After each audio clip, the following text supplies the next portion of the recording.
মাথায় বেশি একটা উঠছে, চোখ মুখে বেশি একটা। কি নাম ওর? ওয়াইদিন। ও কোন সাইডে টিউমার হয়েছিল?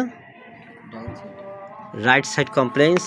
The patient is Ubaidullah, and we had treated and we have prescribed Salicia 2C. এই বাচ্চাটার আমরা Salicia 2C প্রেসক্রিপশন করেছিলাম। নবীন ডাক্তার বন্ধুরা, তোমরা যারা শিখে থাকো, তোমাদের প্রায় প্রেসক্রিপশন দেখিয়ে দিই কোন বাচ্চার বা কোন রোগীর কী ওষুধ দেওয়া হয়। তো ওরা 2C ওষুধ প্রেসক্রিপশন করেছিলাম SI02 সিলিকন ডাইঅক্সাইড। জিরো না, ওইখানে অক্সাইড ধরতে হবে, অক্সিজেন ধরতে হবে, যেহেতু রাসায়নিক উপাদান।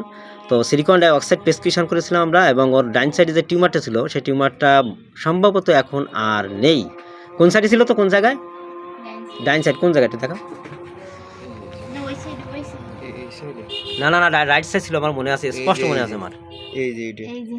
ওই জায়গাটা ছিল, টিউমারটা নেই সম্পূর্ণ।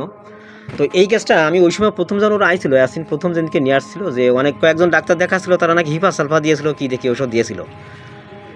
তো যাই হোক, ওর ছিল আছে সিলি পেশেন্ট, লার্জ হেডেড, মানে লার্জ হেড ডিফর্ম, কয়েকটা সিমটম নিয়েছিলেন, and sweat offensive soles and palms. এগুলোর উপর ভিত্তি করে আমরা 0/2 0/3 প্রেসক্রিপশন ছিল, এবং তাতেই রোগ আরোগ্য হয়ে গেছিলো। অনেকদিন আর আসে না, হঠাৎ করে আজকে আসলো, তাই কথায় কথায় বের হয়ে গেল টিউমার সাকসেস। আরও একটা দেখিয়ে দিলাম নবীন ডাক্তার বন্ধুদের জন্য।